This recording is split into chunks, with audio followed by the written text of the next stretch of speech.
재물에 많고 조금에 달려있는 것이 아니고 가족 간에 서로 신뢰하고 사랑할 수. 그래서 화목한 것이 가정이 귀하다. 그래서 가정에는 재물만 있다고 좋은 가정이 아니고 그 가정에 사랑이 있고 화목이 있을 때 그 가정이 좋은 가정이다. 그런 얘기잖아요. 응? 가정에 돈만 있으면 다 만사 형통하고 다 좋을 것 같아도 그게 아니고 그 가정에 사랑이 있고 화목할 때 그 가정은 좋은 가정이다. 그래서 마른 떡 한 조각만 있고도 화목하는 것이 제육의 집에 가득하고도 다투는 것보다 나으니라. 마른 떡은 누룩을 넣지 않은 빵, 딱딱한 빵을 말해요. 이것은 물이나 술에다 적셔서 이렇게 먹는 게 팔레스타인 사는 사람들의 일용할 양식이라 그래요. 마른 빵, 누룩 없는 빵, 딱딱한 거, 그걸 물이나 술에다가 이렇게 넣어가지고 적셔서 먹는 게 일용할 양식인데 그 마른 아주 딱딱한 맛이 없는 그런 빵을 먹고도 서로 화목하는 것이. 제육은 감사제나 화목제물을 드리고 남은 고기 하나님 앞에 양을 잡아서 드리고 소를 잡아서 드리고 화목제물을 드리고 남은 고기 진수성찬을 상징하는데 마른 떡, 딱딱한 빵 그걸 먹으면서도 서로 화목한 것이 소를 잡아 먹으면서 서로 다투는 것보다 낫다. 화목이라는 것이 그렇게 중요하다는 것입니다. 성경은 화목하지 못하면 하나님도 볼 수 없다고 했어요. 모든 사람과 더불어 화평함과 거룩함을 따르라. 이것이 없으면 아무도 주를 보지 못한다. 예수님 우리를 하나님과 화목케 하려고 이 세상에 오셔서 우리의 죄를 지고 십자가에 달려 돌아가심으로 우리가 하나님을 화목케 만들어서 우리가 하나님 앞에 나아갈 수 있도록 하셨습니다.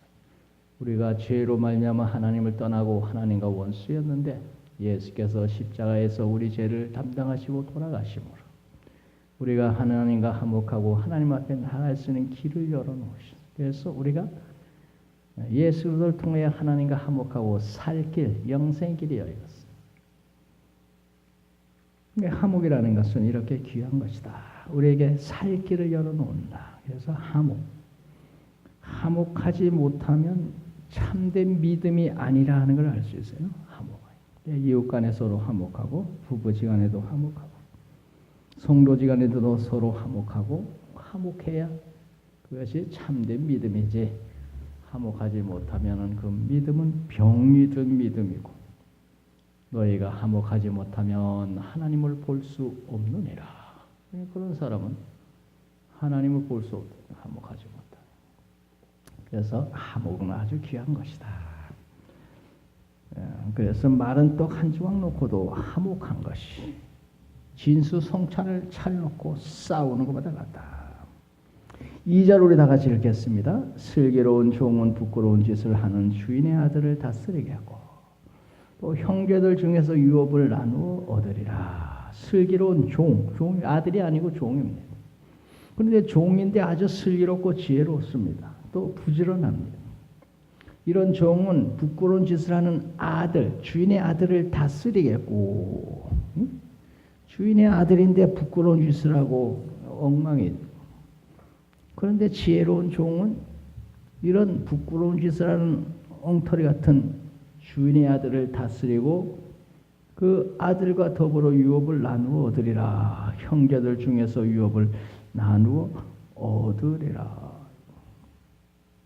지혜롭고 근면한 종은 어리석은 주인의 아들을 다스리겠고 그 아들 중에 없는 유업을 같이 얻으리라. 종이 잘하면 아들 대접을 받고 오히려 아들을 다스린다. 하나님은 애모로 사람을 취하지 않는다 그래요. 그래서 하나님은 누구든지 주님 앞에 주의 말씀 순종한 믿음으로 사는 사람은 귀하게 여기고 그런 사람은 하나님이 축복하게 되어 있어요. 그래서 하나님은 애모로 사람을 취하지 아니하고 중심을 보신다는 걸 우리가 알아야 되겠습니다. 비록 종이라도 부지런하고 지혜로운 종은 부질없이 행동하는 주인의 아들을 다스리고 아들들 중에 얻는 유업을 그 종도 얻으리라. 오늘 우리들의 부자하고 모자르지만 진실되의 주의 말씀 순종한 믿음으로 살려고 할 때 하나님 우리를 귀하게 여기시고 천국을 유업으로 주실 줄로 믿습니다. 우리 하나님은 애임으로 사람을 판단하는 분이 아니기 때문에 누구든지 주님 앞에서 진실되게 믿음으로 바로 살면 다 인정받고 다 잘했다 칭찬받고 5달란트, 2달란트, 1달란트 숫자가 문제가 아니고 누가 하나님 앞에 주인 앞에서 진실되게 충성했느냐. 그래서 착하고 충성된 종아 1달란트, 2달란트, 5달란트 그 숫자가 문제가 아니에요. 누구든지 착하고 충성된 종 주님 앞에 충성하면 다 칭찬받을 수 있어. 누구든지. 하나님은 애물을 보지 않기 때문에 목사만 귀한 게 아니에요. 권사만 귀한 것도 아니고 서리 집사도 귀하고 평신도도 귀하고 가난한 자도 귀하고 누구든지 다 귀하고 하나님 앞에 진실되게 주의 뜻대로 살려면 다 귀한 사람. 요새 어떤 사람들은 또 가난하고 노동자는 의인인데 재벌은 다 도둑놈들이라 가지고 저런 놈들은 때려잡아야 되고 그런 놈들은 감옥 보내야 되고 이런 아주 고약한 생각을 가진 사람들도 있어요. 재벌도 귀하고 노동자도 귀하고 다 귀한 사람들이지. 누구는 때려잡아야 되고 누구는 귀하게 존귀함 받아야 되고 그런 거 아니에요. 하나님 앞에서 진실되게 사는 사람은 다 귀한 거지. 3절 다 같이 읽겠습니다.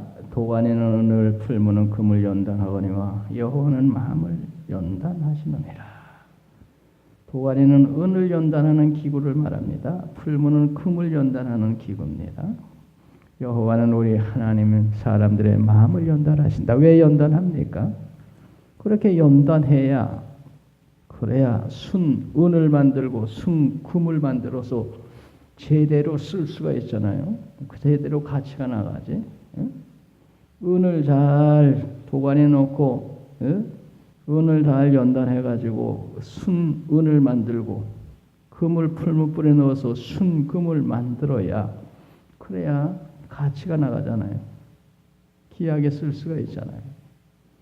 사람도 마찬가지라는 겁니다. 하나님께서 귀한 그릇, 복된 그릇, 하나님의 귀한 일꾼 만들기 위해서 사람의 마음을 연단, 훈련, 시련을 주어서 참으로 좋은 믿음의 사람 만들어서 하나님의 그런 사람을 훌륭하게 좋은 일꾼으로 쓰고 축복하신다.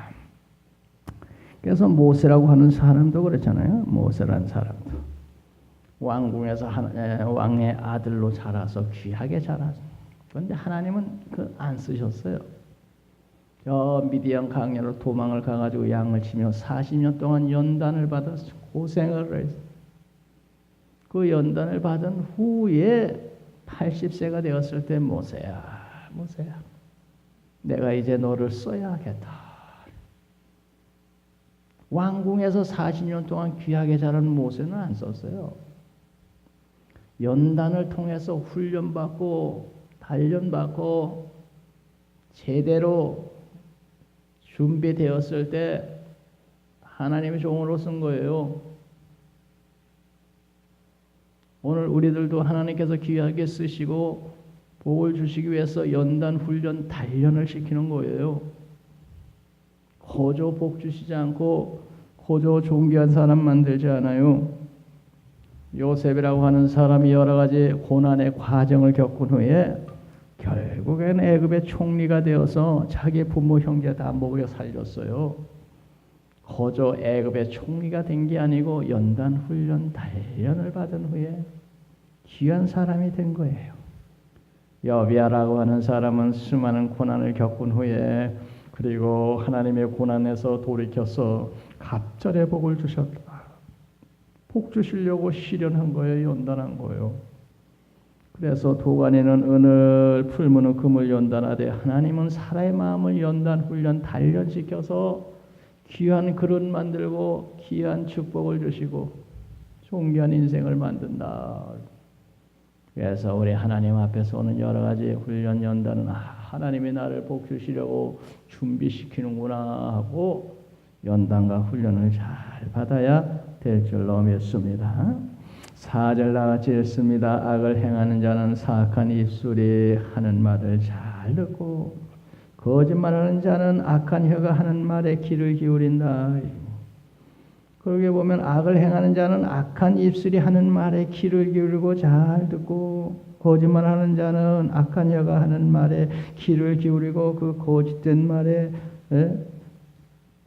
귀를 기울이고 쏠깃하고 잘 듣는다. 그 사람은 자기의 성향에 따라서 행동하는구나.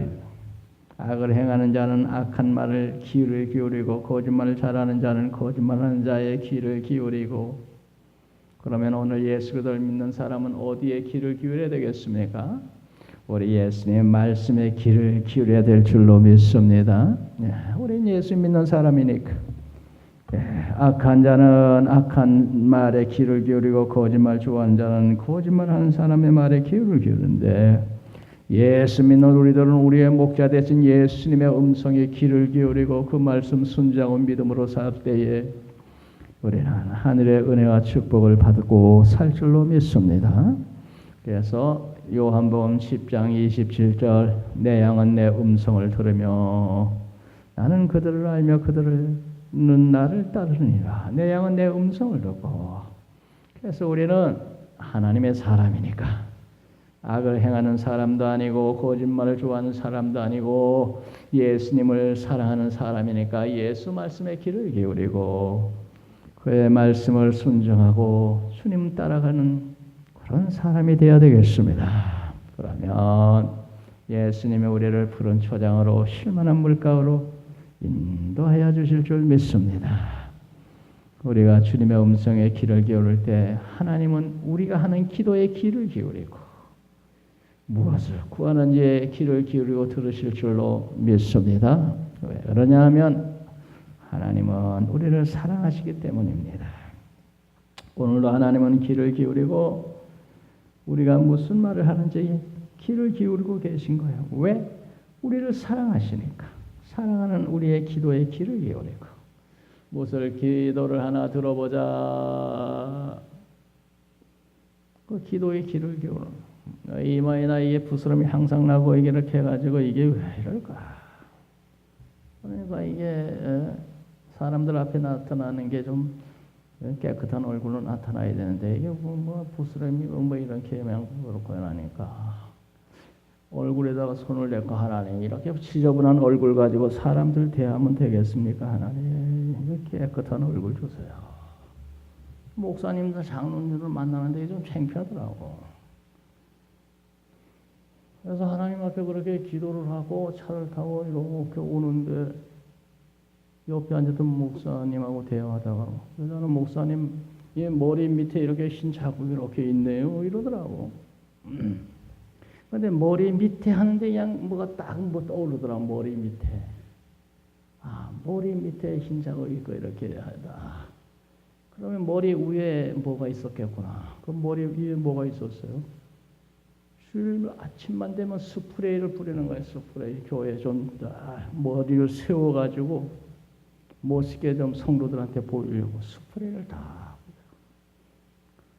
그런데 스프레이가 그것이 이 문제가 된 거예요. 그 딱 생각이 떠오르더라고. 머리 밑에 한 목사님 거기 그 문제가 있네요 하는데 머리 위에 스프레이 뿌렸더니 머리 밑에 그 문제가 생겼구나 하는 생각이 딱 떠오르더라고.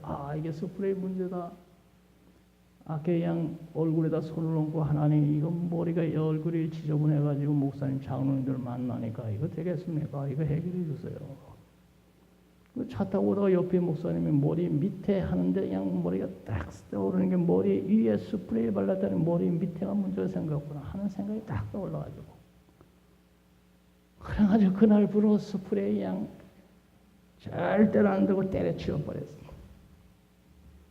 그랬더니까 멀쩡하잖아요 이제. 스프레이 때문에 문제가 자꾸 생기는데 이거 왜 그럴까 하고 약이나 잔뜩 먹고 뭐야 한번 원인을 알아야지. 원인을 알아서 원인을 치료해야지. 원인을 치료하지 않고 약 자꾸 먹으면서 스프레이 계속 뿌리면 이거 어떻게 되겠어? 그런데 기도했더니 그 목사님 머리 밑에 하는데 딱 깨달으면 머리 밑에가 목사님 그렇습니다 하는데 머리 위에 스프레이 뿌렸더니 머리 밑이구나. 이게 하나님의 음성으로 들리더라고. 머리 위에 스프레이 뿌렸더니 머리 밑에 문제가 생겼구나. 그렇구나. 이제 스프레이는 내 사전에 없다. 그리고 그날부터 스프레이 안 뿌렸더니 차츰 깨끗해진 거예요. 그러면서 생각이 난 것이 뭐냐면 우리 집사람이 주일 아침만 되면 왜 얼굴이 그 모양이라 해요. 주일 아침만 되면 주일 아침에 내가 반드시 스프레이 뿌리거든. 교회 오느라고. 근데 우리 집사람은 그런 거야. 그 생각이 나는 거야. 주일 아침만 되면 멀쩡히 있다. 주일 아침만 되면 왜 얼굴이 그러냐. 내가 주일 아침만 되면 스프레이를 뿌리니까 그렇구나. 생각이 딱 들어. 맞아, 이 스프레이야. 근데 하나님 앞에 그 작은 일인데도 기도하니까 하나님이 그렇게 들어서 응답을 주시더라고. 그러게. 우리들이 하나님의 음성에 귀를 기울이면 하나님은 우리 기도에 귀를 기울이신다. 그러니까 우리들이 하나님을 사랑하는 사람으로 하나님 말씀 순종하고 우리들이 기도하면 또 하나님 우리의 음성을 들으시고 응답을 주시는 하나님인 줄 믿습니다. 우리는 예수님 음성에 귀를 기울이고 하나님은 우리 기도의 음성을 기울이고. 자, 5절 다 같이 읽겠습니다. 가난한 자를 조롱하는 자는 그를 지으신 주를 멸시하는 자요. 사람의 재앙을 기뻐하는 자는 형벌을 면하지 못할 자니라. 가난한 자를 조롱하는 자는 그를 지으신 하나님을 멸시하는 자요. 가난한 자를 조롱하는 자는 하나님 지으신, 가난한 자도 부한 자도 다 하나님이 지으셨는데 가난하다고 조롱하고 무시하고 멸시하는 건 그를 지으는 하나님을 멸시하고 조롱하는 것이니까 이게 엄청난 잘못된 일이라는 겁니다. 하나님은 소유에 많고 적음에 관계없이 한 영혼을 천하보다 귀하게 여기시는 하나님이요.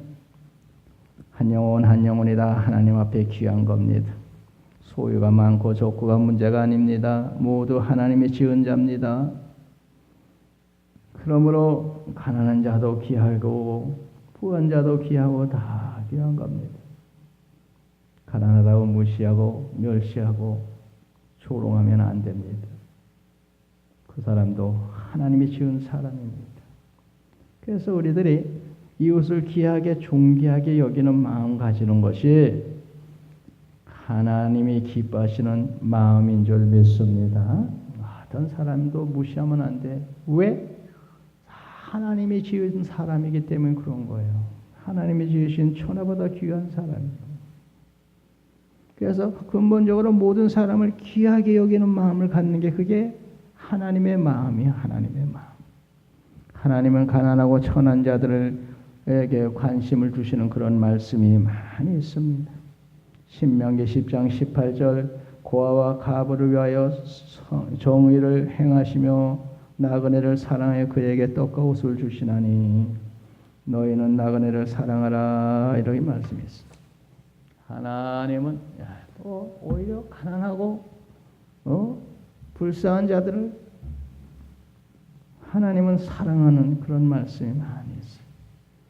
우리들이 사람을 외모를 보고 판단하고 소유의 유물을 가지고 판단하는 그런 마음을 가지면 안 되겠어요. 그건 하나님의 마음이 아니에요. 그런 가난한 자를 조롱하는 자는 하나님을 조롱하고 멸시하는 거예요. 사람의 재앙을 기뻐하는 자는 형벌을 면하지 못하리라.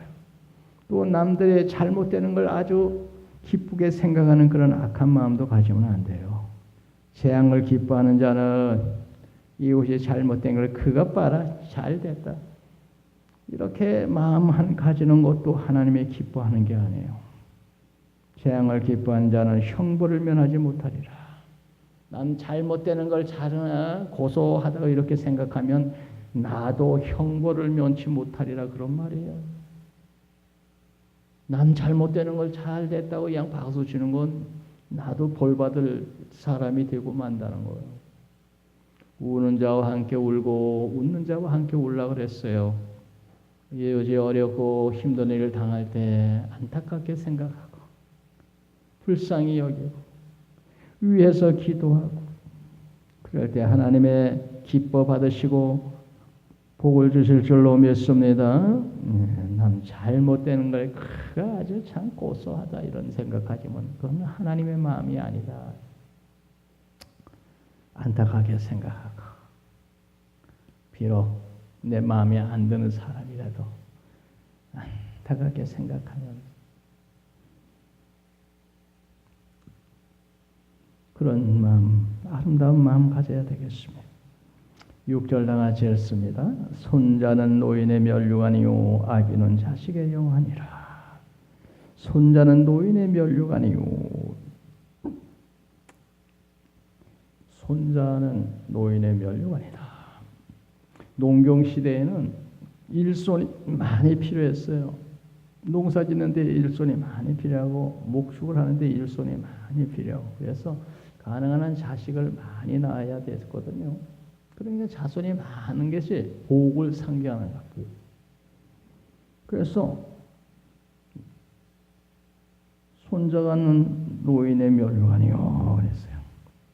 하나님은 사람을 지어놓고 생육하고 번성하여 땅에 충만하라 땅을 정복하라 생육하고 번성하라. 아브라함의 축복을 약속할 때 내 자손이 하늘의 별처럼 많아지고 땅의 모래처럼 많아지리라. 자손을 축복했어요. 그러니까 하나님의 축복 가운데 자손의 복, 자손의 번성하리라.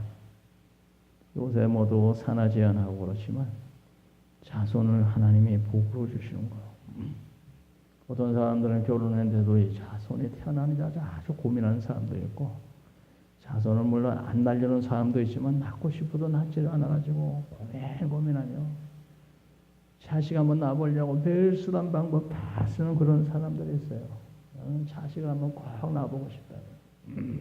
그런데도 임신이 안 되는 거야. 그런 불임이 요새 많은 그런 게 있다 그래요. 그런 사람들이. 결혼해도 일부러 안 낳는 사람도 있고. 또 결혼을 안 함으로 말미암아 자손이 우리나라 인구가 지금 급격하게 줄어들어서 서울 시내 초등학교가 70년 만에 문 닫은 초등학교가 하나 생겼다 그러더라고. 애들이 없으니까 문 닫아. 사립 초등학교인데.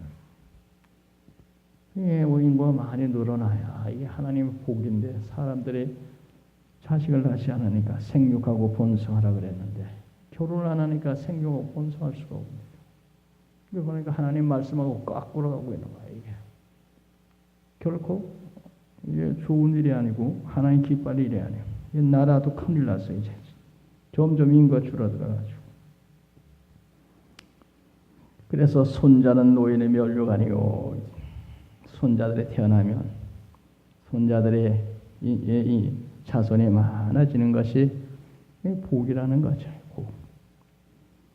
또 아비는 자식의 영환이라. 아버지는 자식의 영화. 부모는 자식의 자랑스럽게 여기는 부모가 되어야 된다는 겁니다. 손자는 노인의 면류관이요 아버지는 자식의 영환이라. 그것은 아버지는 자식이 자랑스럽게 여기는 그런 아버지 부모가 되어야 된다. 그런데 요새 미투 운동이 벌어지면서 아버지들 많이 부끄럽게 생겼어요. 여기 보면 아버지는 자식의 영광이라 그랬는데 아비는 자식의 영화. 그래서 아버지가 영광스러운 아버지가 돼야 되겠는데 이 미투 운동에 걸려가지고 이 아버지들이 자식들 앞에 아주 부끄럽게 생겼어요. 우리 아버지가 왜 그런 짓을 해가지고 그 모양을 그렇게 아버지는 자식의 영광이 돼야 된다는데 이 아버지가 그냥 그런 수치스러운 일에 걸려가지고 우리 부모님들이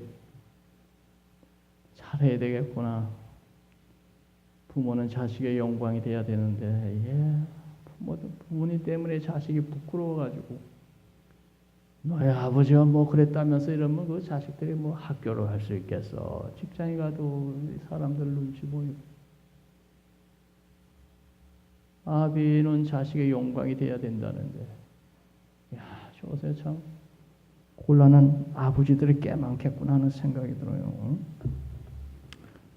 우리 하나님 잘 믿는 그런 부모가 되십시다. 7절 읽습니다. 지나친 말을 하는 것도 미련한 자에게는 합당하지 아니하거든. 하물며 거짓말을 하는 것이 존귀한 자에게 합당하겠느냐. 지나친 말을 하는 것도 미련한 자에게 합당하지 아니하거든.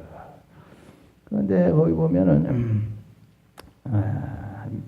우리말 성경에 보면 훌륭한 말이 어리석은 자에게 어울리지 않는데 하물며 거짓말하는 입술이 통치자에게 어울리겠느냐 이렇게 번역을 했어요. 공동번역에 보면 미련한 사람에게는 어찌 좋은 말이 나오며 점잖은 이에게서 어찌 거짓말이 나오랴 이렇게 하면 이해가 더 잘 가죠. 미련한 자에게서 어찌 좋은 말이 나오며 점잖은 자에게서 어찌 거짓말이 나오랴. 거기 7절에 공동번역이 그렇게 번역을 했으니까 그냥 기억하잖아요. 미련한 자가 입에서 뭐 좋은 말 나오게 생겼어. 또 점잖은 자에게서 어찌 거짓말이 나오겠어. 점잖고 인격이 제대로 갖추어진 그런 신사에게서 거짓말이 나올 리가 있겠어. 그러니까 우리들이 하나님 앞에서 좋은 사람 되고 좋은 말을 하는 사람이 되고 하나님이 기뻐하시는 그런 사람이 되어서 하나님 기뻐하는 말을 하며 사는 그런 하나님의 좋은 사람들이 되어야 되겠습니다. 우리 8절 다 같이 읽습니다. 뇌물은 그 임자가 보기에 보석 같은지 그가 어디로 향하든지 형통하게 하느니라. 뇌물은 임자가 보기에 보석 같은지. 공동번역에 보면 뇌물은 요술방망이 같아서 어디에 쓰든지 안 통하는 데가 없다 이렇게 돼 있어요. 우리말 번역에는 뇌물은 그 뇌물을 쓰는 사람에게 요술방망이 같아서 어디에 쓰든지 안 되는 일이 없느니라. 뇌물을 쓰면 안 되는 일이 없다는 거예요. 후진국일수록 타락한 나라일수록 뇌물만 가지고 주면은 안 된 일이 없다. 요새는 북한이 어려워가지고 북한 국경 수비를 서는 사람들이 뇌물만 잡으면 북한 경계선을 넘어가도록 허락하고 그런다 그래요. 요새 그런 일이 부쩍 많아졌대. 뇌물만 쓰면. 뇌물은 요술방망이 같아서 쓰면은 통하지 않은 데가 없다. 그런데 그런 부정한 방법으로 뇌물을 써서 그런 일을 하면 나중에는 어떻게 되겠습니까? 그게 탈로가 나면 큰 코 다치겠죠.